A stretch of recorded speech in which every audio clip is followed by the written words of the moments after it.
Hi అండి. ఇదొచ్చేసి ఏవో Smith water purifier అండి. మేము రీసెంట్‌గా తీసుకున్నాము. ఇది వచ్చేసి నార్మల్ వాటర్ వస్తాయి. ఇది వచ్చేసి హాట్ వాటర్ అండి. ఇక్కడ చైల్డ్ లాక్ అనేది ఇచ్చారు. ఎందుకంటే పిల్లలు ఆన్ చేస్తే ప్రాబ్లమ్ అవుతుంది గదా! అందుకనేసి చైల్డ్ లాక్ ఇచ్చారు. మనం ఇక్కడ టెంపరేచర్ అనేది అడ్జస్ట్ చేసుకోవచ్చండి. ఇదొచ్చేసి మనకు వాటరు ఫుల్ అయ్యాయా, ట్యాంక్ ఫుల్ అయిందా లేదా అనేది చూపిస్తుంది. టోటల్ ఇది కెపాసిటీ వచ్చేసి 10 లీటర్స్ కెపాసిటీ అండి. So the best water purifier అని నేను చెప్తాను. మనకి ఇది ఇలా పైకన్నా వాటర్ వస్తాయి, ఇలా కిందికి ఇలా ప్రెస్ చేసిన వాటర్ వస్తాయండి.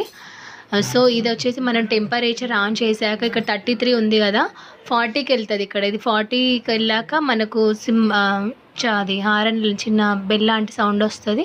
అది రాగానే మనకు హాట్ వాటర్ అనేటి ఈ బటన్ ప్రెస్ చేస్తేనే మనకు హాట్ వాటర్ వస్తాయండి.